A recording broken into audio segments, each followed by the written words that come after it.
My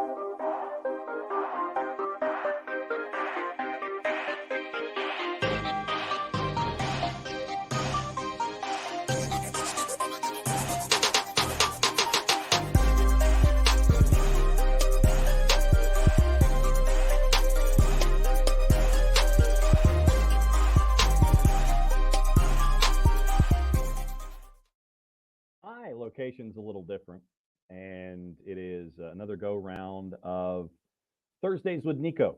And what we're going to do over the next little while is we're going to talk about Open Cup. We're going to talk about MLS, some rivalries, some not. And we're going to do it for the next half hour before Nico has to go and do other stuff. That's the official words. What we'll do is we'll go over what happened in Open Cup, and I know it was a bit of a shocker. And we'll go over the week that was. We'll do our standard round of yellow light, red light, green light, not necessarily in that order. But find out who Nico has on the good list, who Nico's got on the bad list, who Nico has kind of on the list. And we'll see what he thinks about what's going on in the middle of the afternoon. So afternoon, D. Graham. And thanks for hanging out. I apologize for the setup. I'm having a bit of multitask, as you can tell by the golf shirt. I had to do some high school stuff, and so now that I'm literally in the beauty of here. Let me show you where we are. Edit Bay, and it's the beauty of not being plugged in. Edit Bay at Georgia Public Broadcasting. After having done another round of the Football Fridays in Georgia podcast, that'll come up in just a little bit. Talk to a couple of coaches involved in their new teams. So it was really fun. It was really fun to catch up with them. It'll be out maybe later this week, and so we'll see what happens there. But any questions that are on the board, that is all up to you and all up to what Nico wants to talk about over the next 28 minutes. Because man's a very, very busy man. You thought I was a busy man. Nico's a busy man out on the West Coast, and that's why we like to have him pop up every single time that we can do stuff like this and catch up with everybody, find out what they think about what's going on in Major League Soccer. I know that with Nico, we like his perspective about what he sees from the West about what's going on in the East, and so we'll catch up with Nico when he pops in here in just a little bit, and then we'll go through all the juice boxes and get you ready for the weekend from his perspective. Tomorrow morning on the morning show, it is as normal as it gets. 9 o'clock is the sprint with all the news of the morning to get you ready for what's going on. And then from there, we end up with 9:30, our friends from Beyond Goals Mentoring. I think it's a Michael Parkhurst week. I think it is. So we'll see what happens with Michael Parkhurst and Greg Garza and our friends at Beyond Goals at 9:30.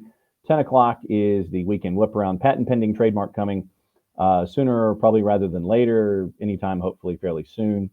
And we'll go over all the games of the weekend. Very, very busy weekend for Atlanta United on a couple of different fronts. Friday night, go to the Flood Project Facebook page and then keep an eye and see if there are any spots available if you can make it to Reverb at the Hard Rock, right across the street from Mercedes-Benz Stadium. It is going to be a lot of fun on a lot of different fronts, and that starts there. And then you've got Charlotte, Atlanta United, and then you have the Twos, and they're going up against Crown Legacy on Mother's Day at 5 o'clock. And so, because it's that time, we bring in this guy and talking stuff. What's going on, John? Family down there. How's it going? How's everything been? Exciting week in U.S. soccer in general. Lots of headlines. The coach guillotine's already in full function. There's some headliners in terms of Joseph reaching 100. There is a first time for everything. Seattle loses at home. Lots to talk about, man. And we got U.S. Open Cup, man, with a lot of, some shockers, and some that I think we expected a little more. But I'll let you handle it, my friend. You quarterback it. I will do what I can on the other side. All right, I will try and do my best Geno Smith impression here and see where we can go for the next 25 minutes because I know you're on a clock. Let's get into Open Cup quickly. Had a couple of cup sets. You had Pittsburgh knocking off New England. You had Birmingham knocking off Memphis 901. So you have two USL championship teams making their way through. But obviously one of the stunners happened late night day 2. Seattle does not make it through. LAG put up a number. Yeah, I mean, this was one of those games that you were trying to figure out two things. One, how much of my young prospects can I put out there, put them in a high stakes situation, see what I have, and trust my depth of this roster with the possibility that it might not be enough against an LA Galaxy team that is desperate, a Greg Vanny that needed something to hang his hat on, and puts out a pretty stellar lineup. I mean, it's as close to a starting lineup as I would have thought he was going to play. I knew a few of those players would be part of it, but I had no idea he was going to go full force. So I think whenever we have to be balanced, right? We are media members or fans. We crucify coaches because they don't play the young guys enough or they don't rotate the squad enough. But when the results don't accompany those things, then we kill them no matter what, right? So now instead of he's not playing the kids is, he doesn't care about US Open Cup. No, I mean, there's got to be a balance. And for the Seattle Sounders, a team that has Raul Ruiz out, Kellen Rowe out, Nuhu out, Christian Roldan out. I mean, there's so many main players. They had to make a choice. And I thought that they did a good job. A lot of these young guys, I thought played great. I mean, Brian Spencer told us that he thought he was going to go into halftime up 2-1, but it just didn't quite happen that way. Missed opportunity. Freddie tries to put it on frame and he doesn't go in, right? Defender gets their first block set. And then the game just gets a little bit out of hand, the set pieces, transition moments. It's a 3-1 lead and then it's kind of over for you. But you get to see guys like Rothrock, who scored twice already in Open Cup. You got to see a guy like Cody Baker, who now is in a conversation to start for you against Houston this weekend. Left back's been in a position where you don't have any depth. So now, hey, this kid's been playing well. He's up to standards.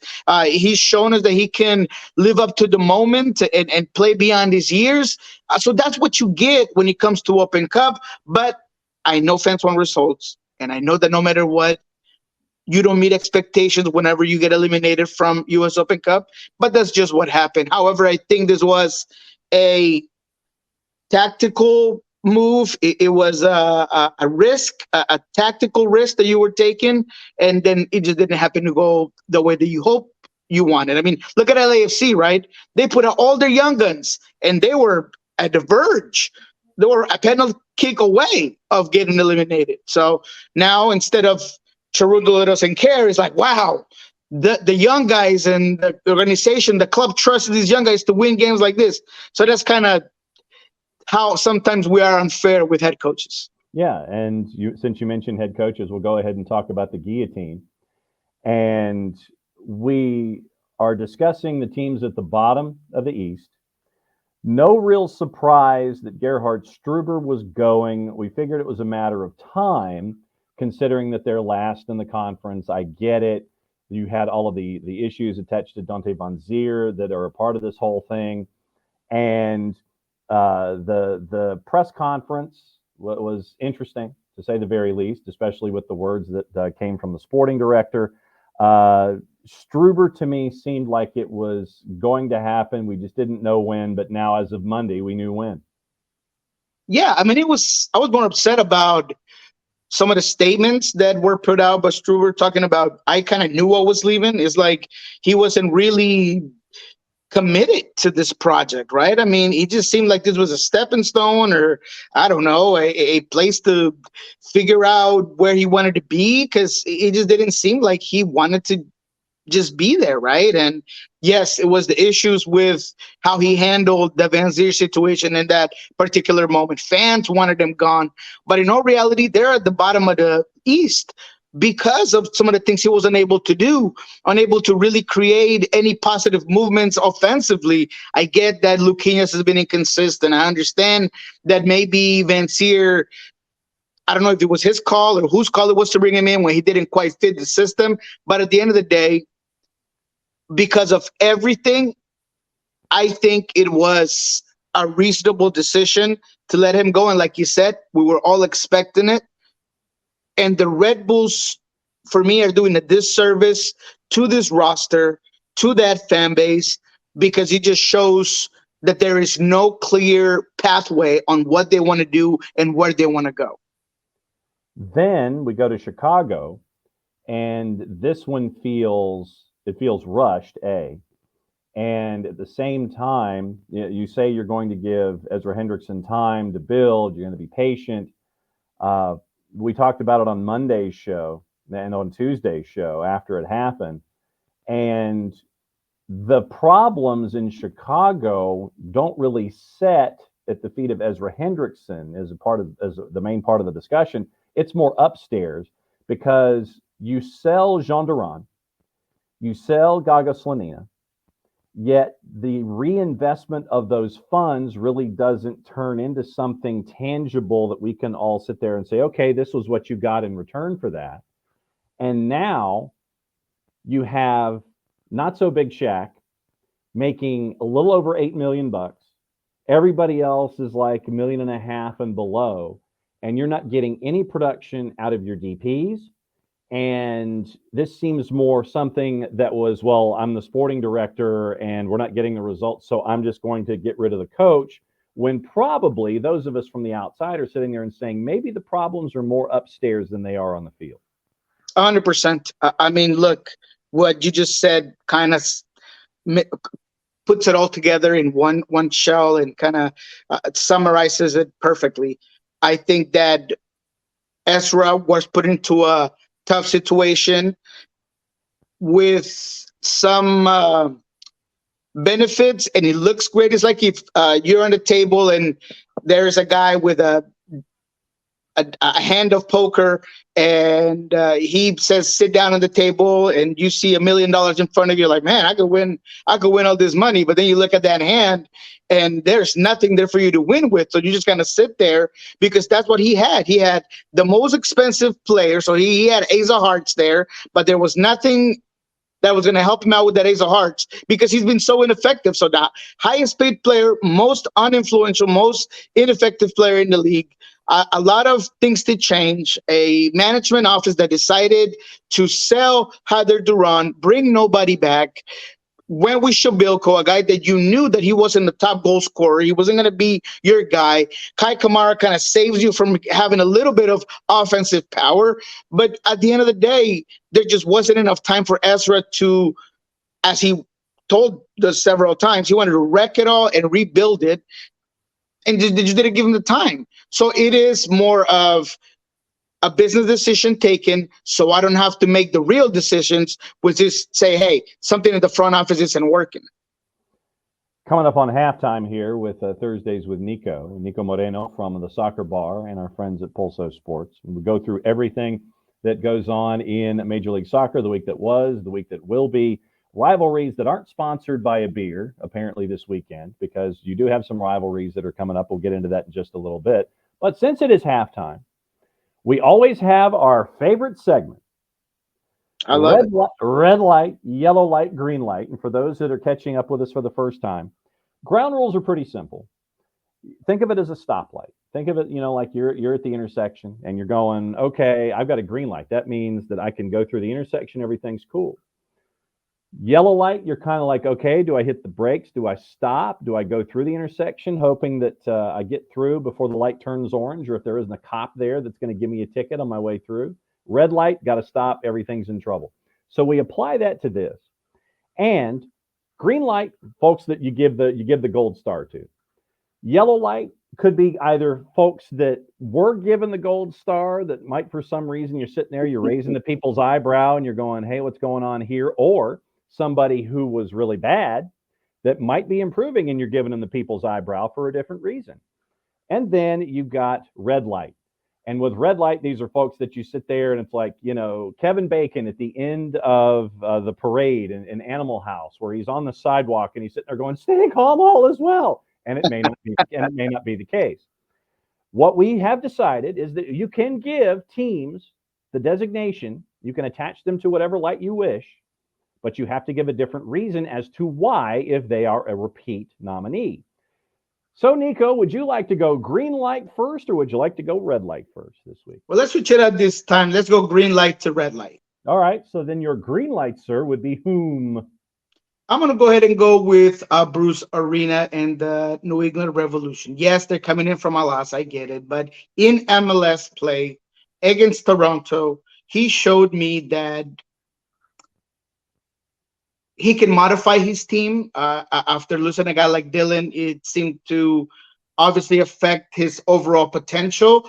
But with the roster that he's been able to build, with his ability to use Carlos Hill the way that amplifies his best attributes, with Gustavo Bo, with Botan, with Blessing, a lot of these experienced players like Pauster, I mean, it just seems that he has found the right combination to have the best chance to win every game. They're not going to be electric. They're not going to be amazing. They're not going to be unbelievable, or they're not going to possess the ball all the time, and they're not going to, their volume of play or their XG is not going to be off the roof, but they're going to win. They're going to be effective. They're going to find a way to win it. They're going to, at times, are going to play a little bit deeper. They're going to find ways to get numbers forward. They're going to use the speed that they have with their wingbacks or their fullbacks, right? And they're going to be able to get games going. So I have to praise Bruce Arena for just understanding the roster and provided them with the confidence that regardless of who's out there, we're going to win every game. They're obviously one of the top teams in the East. And because of that, I'm going to go ahead and put them in that green light category. All right. So that means that the next light is the yellow light at our SDH Thursdays with Nico stoplight, our four-way intersection here. So then who is your yellow light this week and why? I'm going to give you a yellow light that if something doesn't change, it's going to go red. And it's a team that I was high on and that I know you don't like, and it's that purple team. Orlando is starting to worry me. It's starting to concern that those players who you brought in and that had us with so high expectations, maybe they're never going to find their cohesiveness with your other star players, right? So Facundo Torres and Ojeda and Angulo, it just doesn't seem to be working. Cara, he's probably just as unpredictable and inconsistent as Araujo at times. He just doesn't find consistency within his own game. There's Enrique, there's all of this talent offensively, and yet using zero of it. Statistically, they're one of the worst offensive teams in the league. So to me, that's a problem. So I'm going to leave him at yellow because they have an Oscar Pareja that for me is one of the top coaches in the league. But that if there is no way for you to utilize all the talent that you brought in, and Maguire is going to be your go-to guy up top, I think there's issues. I think there's problems. And if they can't figure it out this week, I'm going to have to bump him down to red. So tune in next week. We'll talk about it. All right. So now that you have given the downward swinging yellow to the purple team in Orlando City. All right. So hit me with the red light this week. And who's in the red light district for the bad reason, sir? All right. Well, that's an easy one. We just talked about him. Is the New York Red Bulls. This is a team that right after losing their coach, it might not be a huge deal because they have a curriculum that's followed. You could be up there in the bench and I could be up there and they're going to play the exact same way. But I do feel that there is a problem within the locker room of confidence of who's going to be our leader, where these organizations going. I thought that from when Stewart was part of this whole thing and the issues that happened with Vizier, that locker room was already breaking. And any athlete, any soccer player will tell you that wins hide a lot of cracks in the foundation. But when you're at the bottom of the league, when you're at the bottom of the conference, and you continue to lose, those cracks get exposed, and they might even get bigger and break completely everything that you have going for yourself. So regardless of being a team that defensively, I think is decent and can make their platform to be a mid-table club, I just think that the problems with the front office, I think the problems with what they want to do, their misses on DPs and the issues with players today make it really difficult for me to foresee them starting to climb up that totem pole. That's your red light, yellow light, and green light. We need a sponsor, like maybe the Washington Department of Transportation. I think that's what we need. I like that. Put that out there. Get the WDOT to sponsor that particular segment. But that's red light, yellow light, green light, go for another go round here on Thursdays with Nico. And so that means that for the remainder of the time this week, it is time to look at your juice boxes. And for the matches that are upcoming, rivalry or otherwise, not sponsored by a beer that has a red star attached to it, that is a green bottle. And what we like to do here, for those once again watching for the first time, is we like to present the games and present them with an analysis and desire of, if a game sucks, we're not going to talk about it. If a game's worth talking about, Nico will sit there and he will say stop, and we will talk about it, and we will run our way through it. But as we always give our juice boxes, we always tell you, make sure that it is juice boxes that you can afford not to drink through the straw. That if it's a juice box at the back of the fridge that you don't like, that has an expiration date that was 2018, those kinds of juice boxes, that's what we're hunting for here. Always be careful when it comes to your juice boxes as we analyze the games coming up. So on Saturday, we actually have a 1 o'clock Eastern time start. Thank you, secondary television broadcast carrier. Chicago and St. Louis. And this one is at Soldier Field. New coach bounce, maybe, because the Fire are a minus 103. St. Louis and the draw basically within the margin of error at a plus 265. St. Louis has kind of hit the wall recently, and it will be an interesting rivalry here with the Midwest. What do you think about this early kick?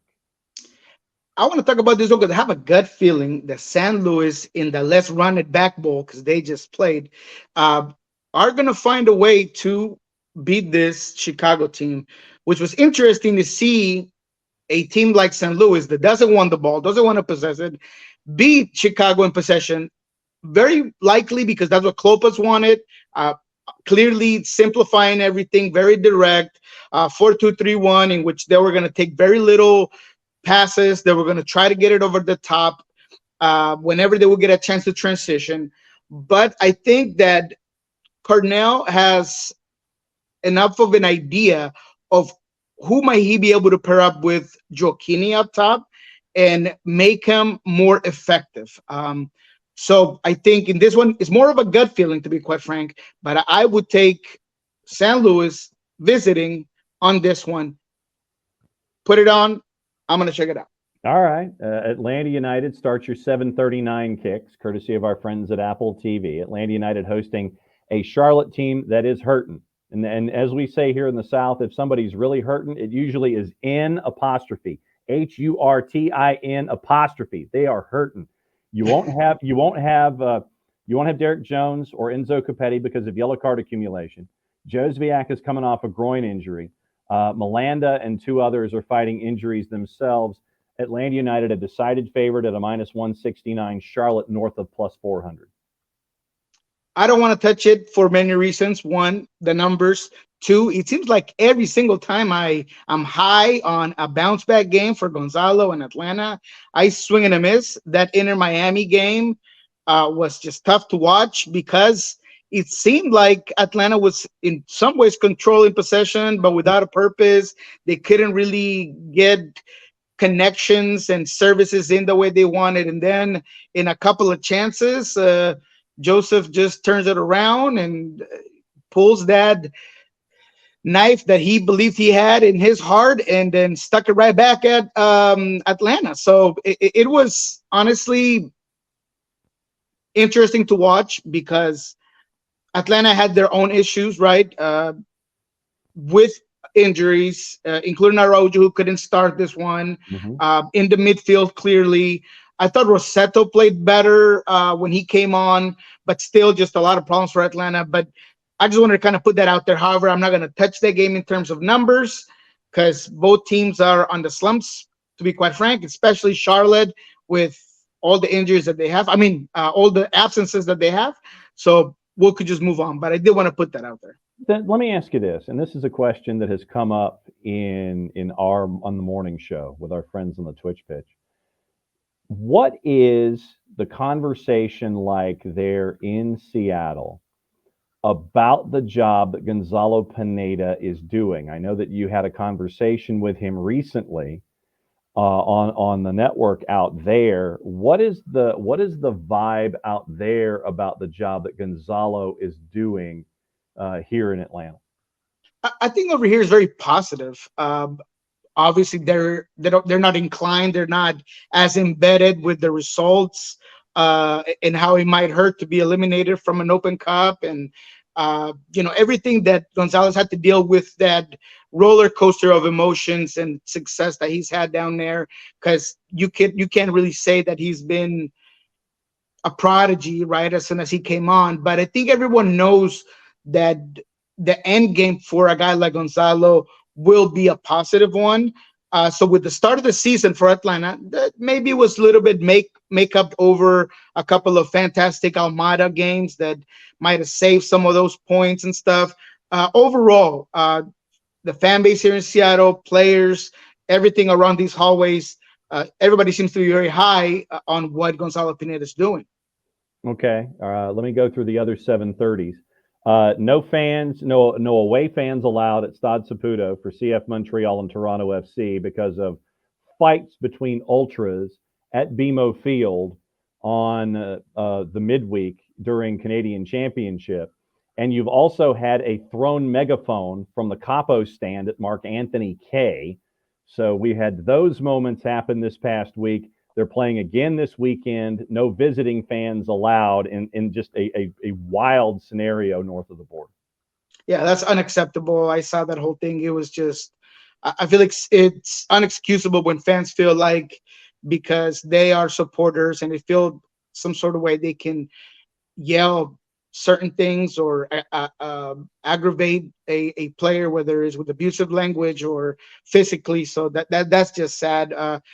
This one, also not one of my favorite games here, but obviously Montreal is on a high. It seems like Bryce Duke was the missing piece in Montreal, and now let's just call him Bryce Messi because he's just doing it all down there. And they're getting some traction, right? And Lozada finally able to put out a couple of decent results.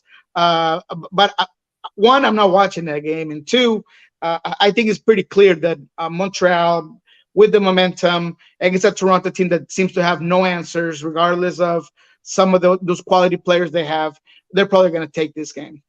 Other 7:30s, it is Crew and the Purple Team, DC and Nashville, Inter Miami and the Revs, and Hudson River. What sticks out in those 7:30s? Yeah. Again, some rivalry games that I think are diminished by some of the situations down there. I think the Orlando Columbus is interesting just because of what I mentioned about Orlando being this yellow team that could turn red, and a Columbus squad that dominated Miami. They had possession, they had the opportunities, but ended up losing that game. Now they got a week of rest. Cucho got a week of rest. Celara John, this team that with Mohamed Farsi, continues to grow as a right wing back, and I love what obviously is being done at the coaching level with all these young players. So I think this is an interesting one. And then Orlando, can they figure it out? Can they be able to figure out what's going on with Facundo Torres? Can we maybe simplify things? I thought that whenever you don't ask Facundo Torres to do as much defensively or move around more, and you just give him a little bit of freedom, maybe with like a double pivot of center defensive midfielders like Cartagena and Araujo. They just work a little. He works a little bit better. So I want to see what kind of adjustments Oscar Pereira is going to do, because that Open Cup title last season gave him some cushion, but I think that seed might start getting hot if he doesn't get a good result here against against Columbus. 8:30 Eastern, so 8:39 kicks. You've got Copa Tejas, Austin, and FC Dallas. Houston hosting Seattle Sounders, who are a dog at a plus 185. Sporting at home, favored after the win over Seattle last week. They're a minus 106 hosting Minnesota, who's a plus 279. Oof. I like that Seattle game at Houston. Yes, Houston has yet to concede a goal at home. Yes, they're undefeated at home. They have a good squad that could maybe exploit some of the absences that Seattle might have for this one. I thought it was interesting once again that maybe Cody Baker gets to start this game per Brian Smetzer. So that could kind of move things around. But I think Seattle going into this one after losing midweek, they're going to make this a statement to the league of saying, hey, let's slow it down. We lost to Sporting Kansas City, but we're still a top dog. So I would take my money on this Seattle Sounders team going into Houston. I think we're going to see a little bit of what's worked in the past with Jordan Morris at the 9, Nico right below him, Leo Chu out left, and maybe we see Dobbelair out right. But I think that Seattle going into this game is going to make it a point to win it. It's not going to be easy, but I would take that game. Late games, Colorado hosting Philadelphia. So Philadelphia is going to have to fight the altitude, the Prairie Dogs, and the Rapids. RSL and LAFC. LAFC is favored on the road at a plus 131 after taking their middle school squad to play Monterey Bay in the midweek. And Cascadia, Portland, and Vancouver. Those are your late games on Saturday. What's the draw in Real Salt Lake? Plus 252. I'll take the draw on that one. I'll take the draw at Real Salt Lake for sure. How about the Tejas Cup? What are the numbers on that real quick? It is Austin at home is a plus 122. Your draw is a plus 246. FCD is a plus 214. 214 for Dallas? Uh-huh. Let me get Dallas. And what's the over-under on goals? All right, so let's check over-under and see what we can come up with a particular total.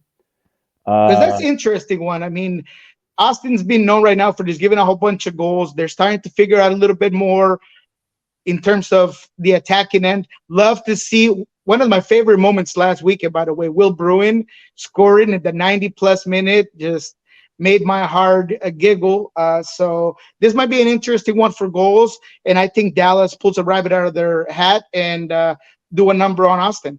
All right, so your over-under at 2.5 is a minus 110. Here's where it flips. Your 3.5 is a plus 225.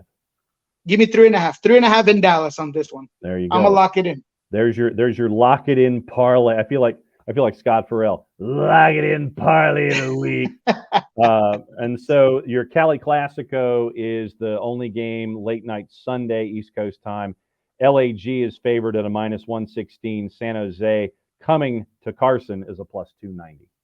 I'm taking San Jose in that one. I think the LA Galaxy really pushed the limit of that roster.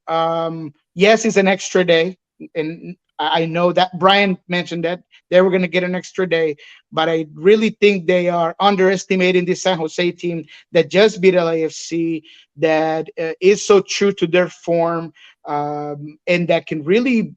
I know there's no Cowell in this one because he's out with the U20, but I really do think that with what Luchi Gonzalez is doing in San Jose, they could pull this game off.